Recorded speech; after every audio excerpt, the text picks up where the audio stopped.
Morning. आप सबका इस मैथमेटिक्स प्रोफेशनल के चैनल पे वेलकम है। तो चलिए अब स्टार्ट करते हैं क्लास 7 का चैप्टर 2 की एक्सरसाइज 2.3। हमने पिछले लेक्चर में 2.3 एक्सरसाइज के पहले 3 क्वेश्चन किए थे। अब बारी है चौथे क्वेश्चन की और आज हमारी कोशिश होगी कि हम आज एक्सरसाइज 2.3 ख़त्म कर दें और कल ताकि हम 2.4 एक्सरसाइज को शुरू कर सकें।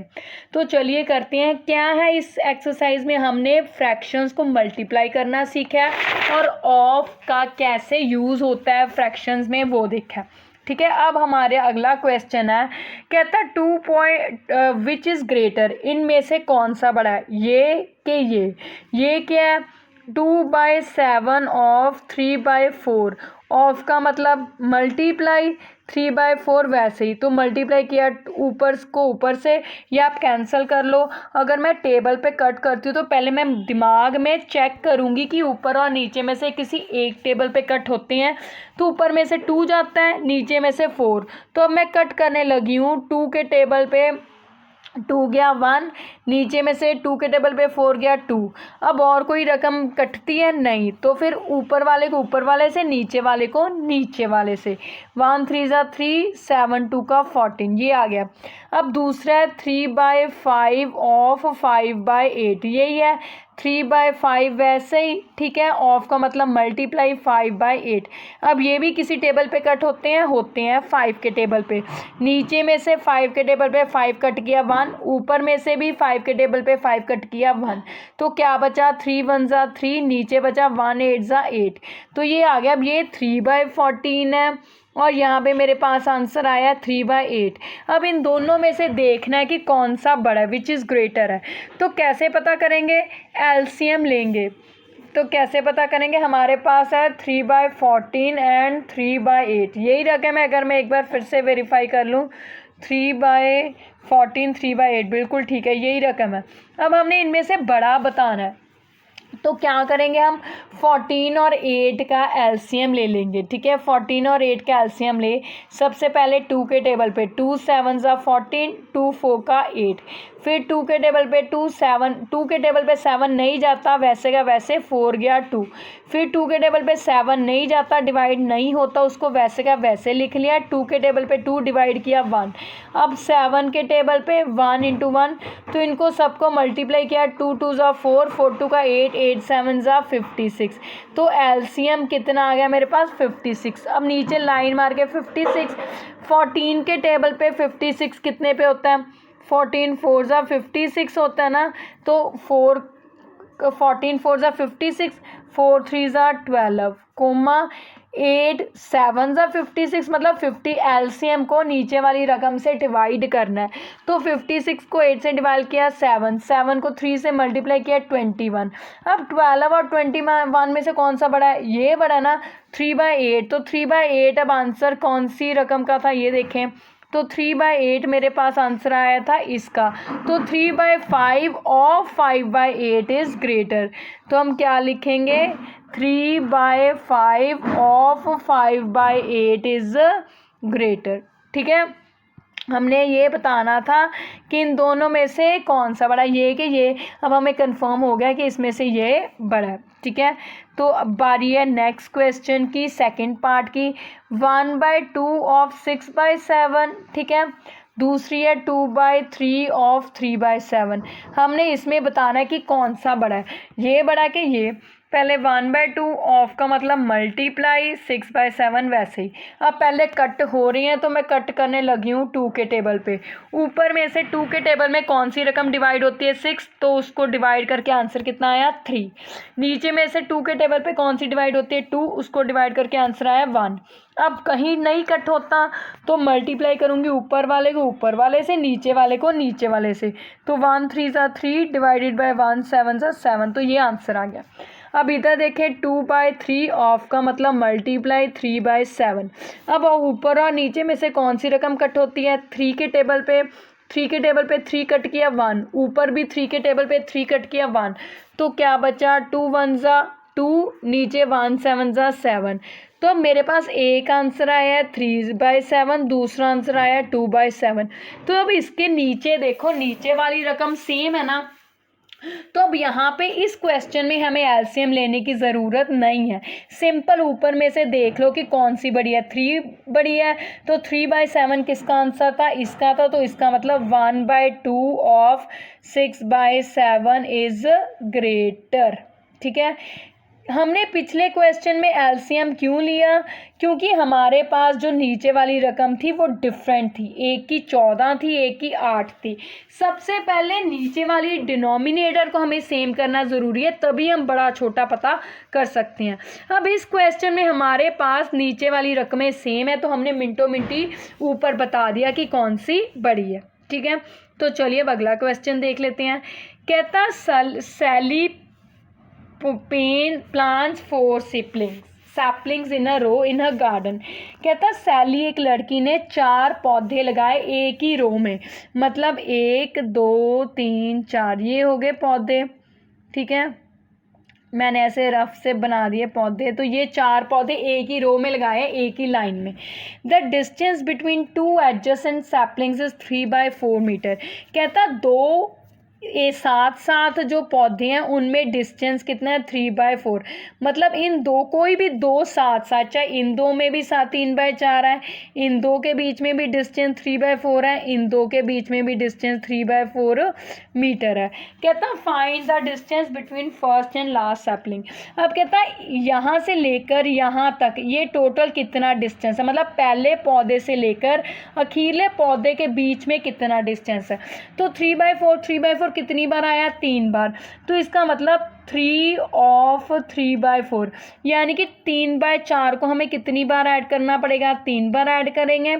ठीक है, चाहे आप ऐड कर लो 3/4 को, this plus this plus this, तो कितना हो गया, 9/4 हो गया। ठीक है, या फिर ऐसे मल्टीप्लाई कर लो, 3/4 कितनी बार आया, 3 टाइम्स, तो उसको मल्टीप्लाई कर लो, बात एक ही आएगी। 3 को 3 से मल्टीप्लाई किया 9, नीचे 4, तो अल्टीमेटली कितना डिस्टेंस आ गया, 9/4 मीटर। तो ये आंसर आ गया। तो हम इसको लिखेंगे कैसे, सिंपल लिखेंगे, द डिस्टेंस बिटवीन, पहले लिखेंगे सैली प्लांट्स 4 सैपलिंग्स, फिर डिस्टेंस बिटवीन 2 एडजस्ट सैपलिंग्स, तो distance between the first and last sapling is 3 of 3/4, या आप ऐसे कर लो या ऐसे कर लो। ठीक है, कंसेप्ट आई एम श्योर आपको बिल्कुल क्लियर हो गया होगा, है ना। तो चलिए अगला है, Lipika reads a book for 3/4 hours daily. तो पहले लिख लेते हैं, लिपिका रीड्स अ बुक, तो कितने घंटे दिन के रोज पढ़ती है, 3/4 आवर, तो ये कितना बना, 4 1 जा 4, 4 में 3 हट के 7/4 आवर, मतलब दिन के इतने घंटे बने। तो अब उसने शी रीड्स एंटायर बुक, है ना, तो सारी बुक उसने कितने में पढ़ ली, एंटायर बुक इन 6 डेज, 6 दिनों में उसने सारी बुक पढ़ ली। तो कहता how many hours in all were required, तो रिक्वायर्ड आवर्स पता करने हैं। देखो अब उसने पहले दिन इतने घंटे लगाए, अगले दिन भी इतने घंटे लगाए, फिर अगले दिन, रोज़ 6 दिन तक वो इतने घंटे लगाती रही, तो इसका मतलब 6 बार, या तो इसको 7/4 को 6 बार ऐड कर लो, मतलब 7/4 6 बार आ गया, तो चाहे तो इसको 6 बार ऐड कर लो, चाहे इसको क्या करो 6 से मल्टीप्लाई कर लो। ठीक है, एक ही बात है, जैसे देखो 2 + 2 + 2 है, अब ये 2 + 2, चाहे तो 2 को 3 बार ऐड कर लो, चाहे 2 कितनी बार आया, 3 बार आया, उससे मल्टीप्लाई कर लो, बात एक ही होती है। ठीक है, तो यही यहाँ पे 7, जैसे हमने पिछले क्वेश्चन में किया था, हमने कहा था कि 3/4 जो है वो 3 बार आया, चाहे उसको इकट्ठे ऐड कर लो, चाहे उसको 3 बार आने की वजह से 3 से मल्टीप्लाई कर लो, बात एक ही है। ठीक है, तो यहाँ पे अब हमें चाहिए 7/4 को 6 से, अब ये 2 के टेबल पे कट होता है, तो कट करने लगी हूँ कि 2 के टेबल पे 4 कट किया 2, 6 किया 3, तो कितना बचा, 7 3 = 21/2, तो टोटल उसको कितने घंटे लगेंगे, 6 दिनों के, उसके कितने घंटे लगे 6 दिनों में, 21/2 आवर। ठीक है, अब अगला क्वेश्चन देख लेते हैं। कहता a car run 16 kilometre using 1 petrol, तो यहीं पे 1 लीटर ऑफ पेट्रोल, है ना, यूज इन, एक पेट्रोल का 1 लीटर कितने घंटे यूज हो जाता है, 16 किलोमीटर में, है ना। तो कितने लीटर पेट्रोल, कहता कितने डिस्टेंस में ये कवर होगा, इतना लीटर पेट्रोल कितने डिस्टेंस में कवर होगा। तो पहले इसको हम बनाएं, 2 4 का 8, 8 में 3 ऐड किए, 11/4 litre of petrol used in. अब हमने ये बताना कि इतने पेट्रोल कितने में, तो 16 से देखो 1 लीटर 16 किलोमीटर चलता है, तो इतने लीटर पेट्रोल कितने किलोमीटर चलेगा, तो इसको वैसे ही 16 से या तो 16 बार ऐड कर लो या 16 से मल्टीप्लाई कर लो। अब ये 4 के टेबल पे कट हो रहा है, तो कट करने लगी हूँ। 4 के टेबल पे 4 डिवाइड किया 1 पे, 4 के टेबल पे 16 को डिवाइड किया, तो आंसर कितना आएगा 4 पे, तो आंसर कितना आ गया 44। तो क्या आ गया 44 किलोमीटर, ये इतना पेट्रोल चलेगा। ठीक है, इतना डिस्टेंस कवर करेगा। तो अब लास्ट क्वेश्चन है 2.3 का, फिर इसके बाद हमारी 2.3 एक्सरसाइज क्या हो जाएगी, खत्म।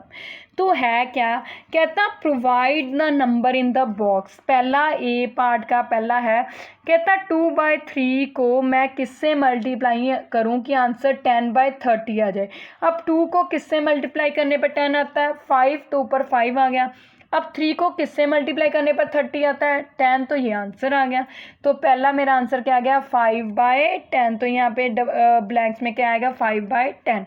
दूसरा है, कहता simplest form of number obtained in this. अब कहता 5 की सिंपलेस्ट फॉर्म क्या है, सिंपलेस्ट फॉर्म या लोएस्ट फॉर्म एक ही बात है, टेबल पे कट करना। अगर ये टेबल पे कट होते तो कट करके लिखना। अब ये 5 के टेबल पे कट हो गया 1, ये 5 के टेबल पे गया 2, तो सिंपलेस्ट फॉर्म क्या होगी 1/2।